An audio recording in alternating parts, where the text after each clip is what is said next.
and welcome you guys. And before we start on this, I just wanted to report something that, I have people throughout the state that are sending me, I don't know if I'm supposed to continue here, sending me information about scams going on. And I got one this morning that I thought was important enough to at least talk about.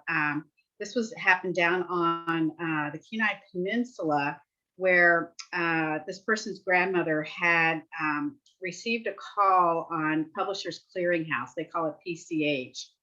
And, it had an out of state phone number, but of course, a lot of these are going on out of country, but they just spam the phone numbers.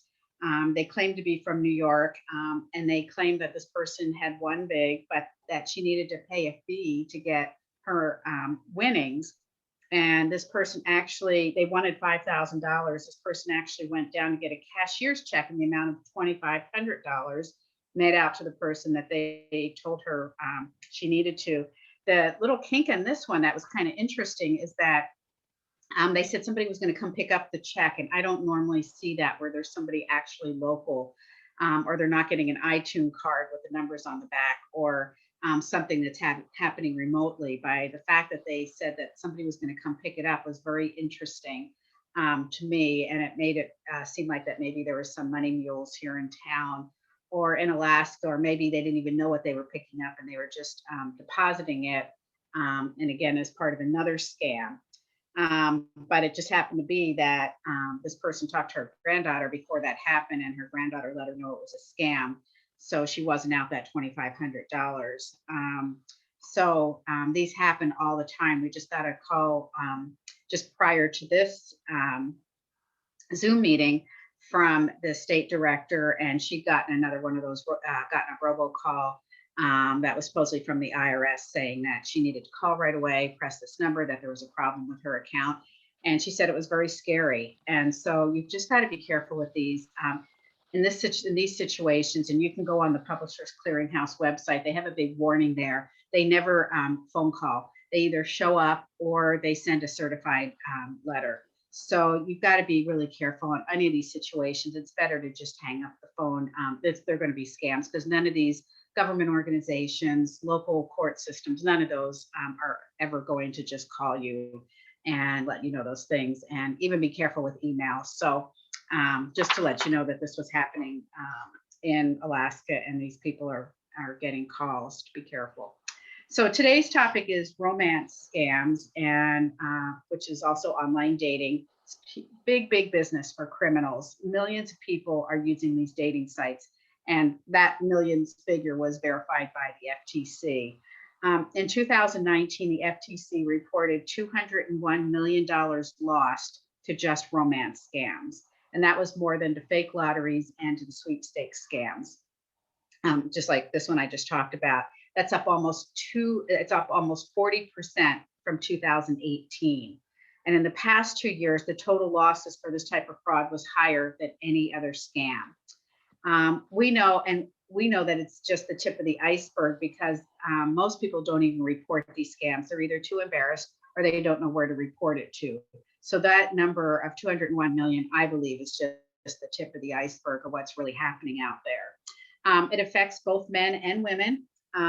Younger adults also fall for romance scams, but older people will lose more money, $3,000 on average for victims in their 60s, and about $6,450 for victims in their 70s. So that's a huge difference. New York Times estimates that there are 120 million fake online profiles across Facebook, Instagram, and WhatsApp worldwide. Once people are invested in the relationship, then it's very hard to convince them that they're not dealing with a real person, because people want to believe it so badly. It's a very emotional scam. And it's difficult to explain such irrational behavior afterwards. How could someone have given over their life savings to a stranger that they thought they were engaged to or were going to be married to, someone that they met on the internet and have never met in person? The FTC quote that I thought was interesting is, romance scammers prey on consumers who are looking for love, converting what feels like a budding relationship into an ask for money to help the scammer get out of some manufactured crisis. And that really sums it up. And I'm going to give you some examples, but I'd like to have Chris talk first and talk about a situation that his mom was involved in with one of these types of scams. So, Chris? Sure. Thanks, Michelle. Yeah, my experience began with me finding out about it back in 2016 when my mom's best friend got a hold of me to tell me that my mom had talked to her and let her know that she had been contacted or she was involved somehow in an online relationship with a movie star named Shamar Moore.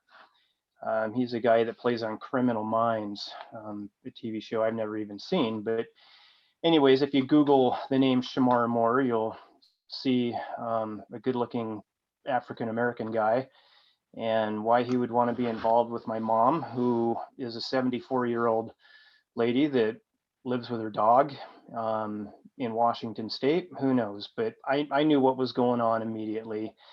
So, anyways, I confronted my mom about it over the next couple of years quite a few times, and she kept telling me, it's nothing to be concerned about. Leave it alone. Leave me alone. On and on. So fast forward to 2018, and my mom had come to Anchorage for Thanksgiving to visit us. And the first few days were fine, but after that, things kind of changed. After lunch one day, I could hear her phone buzzing away with messages, and I had a feeling something was up. I didn't say anything initially, but when she set her phone down, I and walked away, I happened to pick her phone up, and it's not something I'm a fan of doing, but I picked her phone up, opened up her messages, and what I saw just horrified me. There were messages asking about bank codes, and she needed to send him the bank code, and she couldn't do it because she was at my house, and she would send it when she got back to her hotel. And so, not knowing what to do exactly, I knew I couldn't write stuff down because my mom might walk back into the room any minute. I picked up my phone and I took photos of all of her messages, and I kind of just stored them. I must have taken about a half dozen, well, probably closer to a dozen photos. And then I set her phone down and acted like nothing happened. And about an hour later, after I settled down, I confronted her if she had been in contact with him again lately, and she got very upset and just she started packing her things. She was going to leave, and but before she left, I asked her if she would give me his phone number so I could check into it. And I didn't tell her what I was going to do, but I wanted to see if I could find out something about this phone number, even though I knew what it was going to be. And if I found out something that was more positive, meaning if there was nothing for me to be worried about, then I would never bug her about it again. And so I kind of played that game with her, but I knew that wouldn't be the case. So anyway, she gave me the phone number, and the next morning when I checked in with her to see if she was going to come over for breakfast, she said she was at the airport already. She had changed her ticket to leave a day early. And so immediately following that, I jumped in my car and I drove downtown to the FBI building, and I asked to see an agent. And so I showed him the messages. He went back to his computer. He ran the phone number through their system, and he came back and told me what I already knew, and that was that the number wasn't legit and it was a scam artist.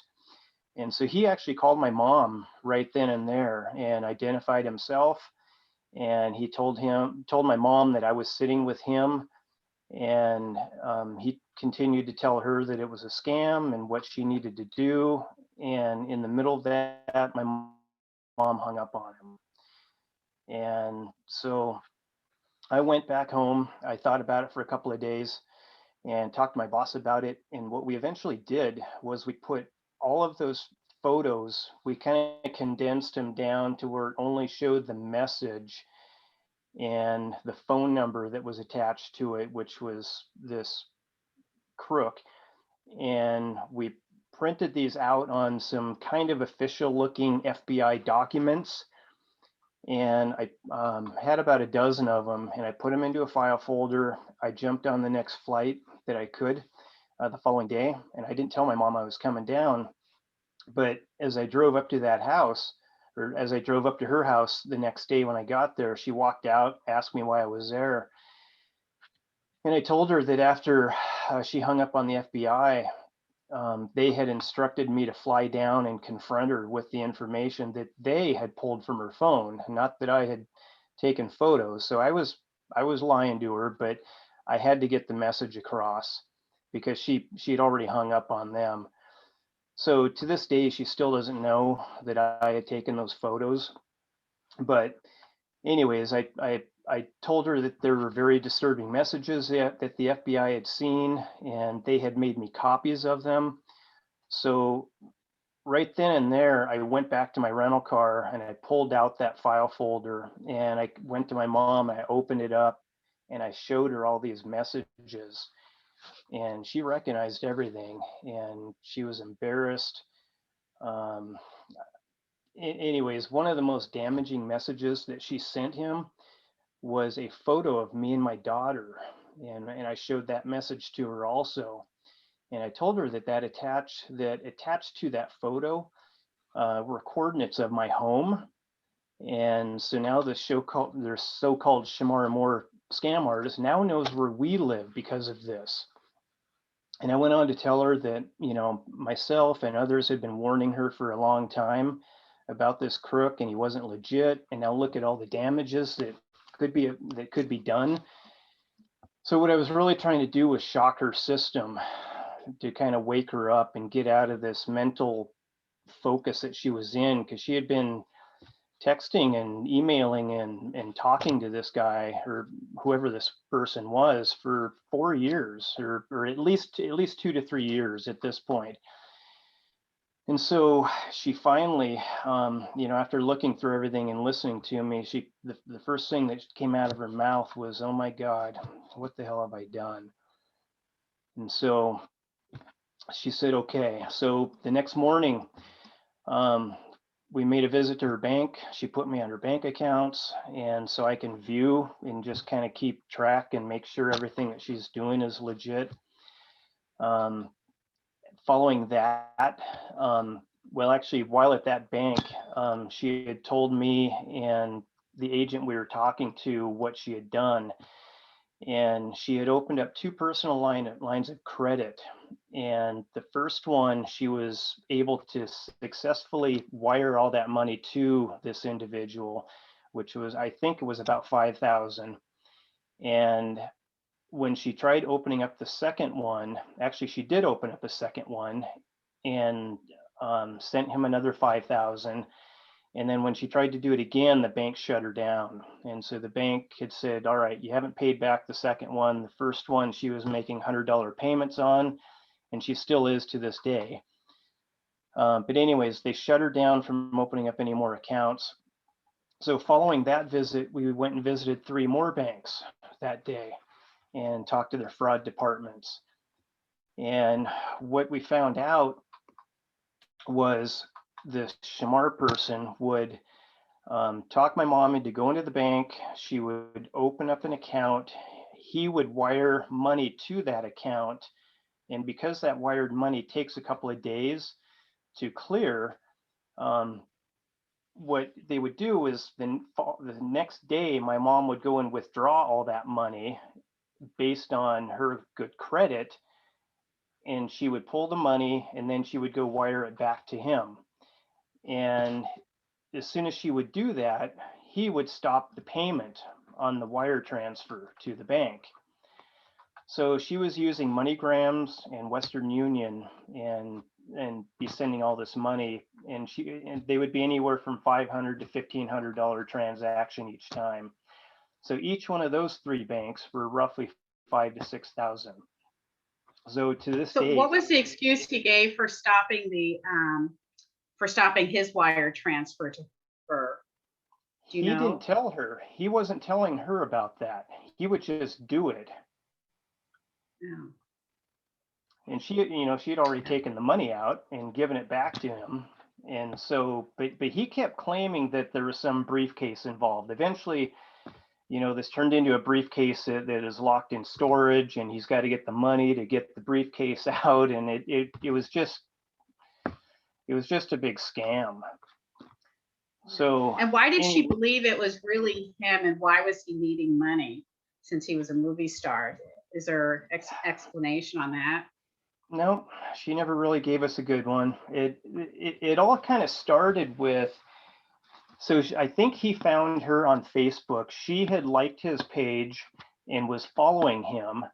And on his Facebook page, his legit page, I guess, he had put a mention that his mother has MS. And with a link, maybe it wasn't his real page, but it had a link apparently to donate to MS on behalf of his mom.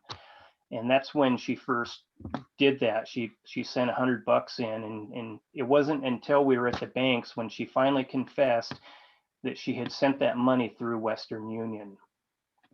And I think that was kind of when they first started with this whole, and then it turned into a romance. I love you so much. I saw so many disturbing messages in her phone that they horrified me. Well, thank you for talking about that, Chris. Yeah. It brings it to life on that. And one thing I would mention here, if this happens in the state of Alaska, that you can contact Beth Goldstein over at the Elder Fraud thing, and they can actually contact, because of a lawsuit some years back, that they can contact Western Union and MoneyGram and actually prevent someone from ever sending those, a specific person from not sending those. I don't know about in Washington State, and now you've got your mom, so you've got more control now. But for other people, just know that that is out there for the state of Alaska to do that. Yeah, I'm not even so certain that she has stopped communicating with them. I know 6 months after that whole incident in November, I had to go back down and help her. This was in June of 2019. I happened to pick up her phone while I was visiting, and she sent it down, and I took a peek, and there were messages back and forth. I didn't see any bank codes. I didn't see anything like that, but they were still communicating.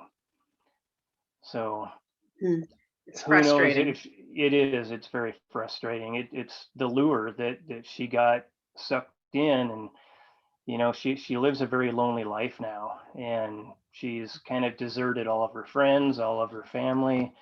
I'm really the only one that she stays in touch with. And so by doing that, she's looking for anyone that'll give her attention. And that's pretty much what this person did. Well, thank you for sharing that. I had a situation up here at one point too, when I was still at BBB, where we had a gentleman in his 80s, and the scams were happening, the financial scams. The financial institution actually contacted the family because they wanted off of it, because they felt the whole thing was fraud. And I'm talking tens of thousands of dollars. And so they wanted off of this. He ended up having a conservator put on. But the thing was, every time the family changed his phone number, changed his cell phone number, he called the scammers and gave it to them because they were his best friends. That's what my mom did. I changed her number a couple of times, and it would be right back. And after I visited the FBI, she even texted him and told him that I contacted the FBI. And the FBI couldn't get involved past that, right? To not really to trace it or anything. Yeah. No. Well, they did trace it back to a phone number down in California, but anybody can get those. And they had actually said that they had tracked a whole round of numbers with that same area code prefix, from the same individual. So they had a whole bank of numbers they were using. Mm-hmm. Yeah, and a lot of those are just spamming those numbers anyway, and they're really out of country, in Russia or Eastern Europe. And well, thank you for sharing, Chris. Thanks for sharing that, and I hope it works out and that you keep on top of it, because it's scary. It's scary. Yeah, definitely. Yeah. Okay. So I'll get in more into the specifics on this. Scammers use all social media platforms these days, just like your mom was involved with the Facebook, and that includes Instagram, Facebook, and even Words with Friends, believe it or not. They've been reported that there's been scammers on those. Be careful when you're posting online because scammers will look for targets by what's on their profiles on social media, and then they can use that to manipulate you. They hijack photos and information from online sources, so it's also identity theft. Um, the photographs aren't really of the scammer, and they just hijack those from other website, and then they draw up a fake profile. They claim to be local to the victim's hometown, but they can never, for some reason, meet in person. They're quick professions of love and excuses about why they can't meet in person. Either they're temporarily working overseas on a project, or in the military, or they're deployed somewhere. They may allude to working on a construction project overseas or on a business venture. They'll say whatever they think the victim wants to hear, and they will try to endear themselves to the victim. So really similar to what Chris talked about with the movie star scam, which is really similar. When interest from the victim, once there's interest from the victim, then they move him or her from the initial platform to text and messaging apps that seem more intimate and have less monitoring. And then the scammer's intention is to establish a romantic relationship as quickly as possible to gain the victim's trust. The relationship then escalates quickly with talk of love and marriage. They send love notes, and they sometimes even send gifts. They spend hours talking to their victims on the phone and emailing them love letters. And each victim is one of the many that they're currently involved in romance scams with. So they're spending hours and hours with different people at different phases of this scam. And they seek people out who may be divorced or widowed, and people who are vulnerable and may be desperately looking for love or companionship or someone to talk to because they're lonely. And then comes the ask, and that's always for for money. They want to arrange a visit, but their funds aren't available. They run into an emergency overseas, but their funds are tied up in their current project, or they have a family member that has a medical emergency. Each time they promise to reimburse as soon as their funds come through. That should be a huge red flag, that if the person promises to meet in person, but then there's always an excuse why they cannot actually meet in person, and why they need those funds. They may ask for assistance with personal transactions, possibly opening new bank accounts, depositing or transferring funds, and shipping merchandise. And that can all be part of the scam. They'll report to you a sudden personal crisis, and then they pressure you for financial assistance. And they may even get aggressive. In your case, Chris, there was some money that he needed, and it was in some suitcase or something that you were talking about, and he didn't have access to it. So he needed funds in the meantime to help out. They'll tell inconsistent and grandiose stories. They'll give vague answers to questions. For the most part, these are normally criminal organizations that do this type of scam. And if a person falls for one of the scams, they're put on what's called a sucker list, and their names and ID and identification information are shared with other criminals, and they'll be targeted for future scams. So that's something to worry about too. These criminal rings are in Eastern Europe and Russia, but most dating fraud originates in Nigeria, in Ghana, in Malaysia, and in the UK, believe it or not, where there's large communities of West African expatriates there. Some of these, so then I took some examples out, and basically every one of these stories that was told is the same thing what I've just been telling you about how they do it. These specifically are from the Bbb Scam Tracker, because I was able to get in there, and or anybody can go in there and read some of these reports. This happened just last month in January. A victim lost $3,500, and she said, I was on the site Christian Helping Hands, and I met this person. He said he was a missionary and was out of the country. So there's a reason why he's not in your local place. We started talking on text and online, so he took her away from the platform. I thought we were in a relationship, and I fell in love. He needed money for business help and a return flight home. I kept sending him money, and he told me not to tell anyone because he was ashamed that he had to ask me for help. So I didn't. My kids were looking at my bank statements and saw some large withdrawals and asked me about them, and I told them. I showed them his picture, and they quickly searched it on the internet and found out it's a stock photo of someone in Switzerland. and that it was a scam the entire time. I lost 3,500, but my heart is broken and I don't understand how anyone could do this. So she is still thinking that this is a real person that she's dealing with, not a criminal ring. She's thinking that that there is a person that actually scammed her. So again, these stock photos, that's why it's so important, and I'll get this at the end, that you do a reverse image search and look for these sorts of things. This other one, this victim, again, last month lost $2,400. She wrote, romance got my mother to send $2,400 total so far with iTunes cards and Walmart money transfers. So that's the other way they avoid doing anything with a federal bank, is having people go and buy those. Another victim lost $5,000 just in December. She wrote, he identifies as Frank, and that's what she wrote down. And he started off interacting with my grandma on social media, and it seems she really enjoyed talking to him. Her husband passed away 3 years ago, and I think she's really looking for a romantic connection. He claims to be an elderly gentleman who has a cacao tree farm and needs money to help him out. He asked her for $1,000 to $5,000 money transfers over the past few months, but most recently is asking for over $40,000 so he can get back to the U.S. My grandma will not see reason, and he tells her exactly what she needs to hear in order to keep deceiving her. So this is an ongoing one. Another victim lost $13,000 in November.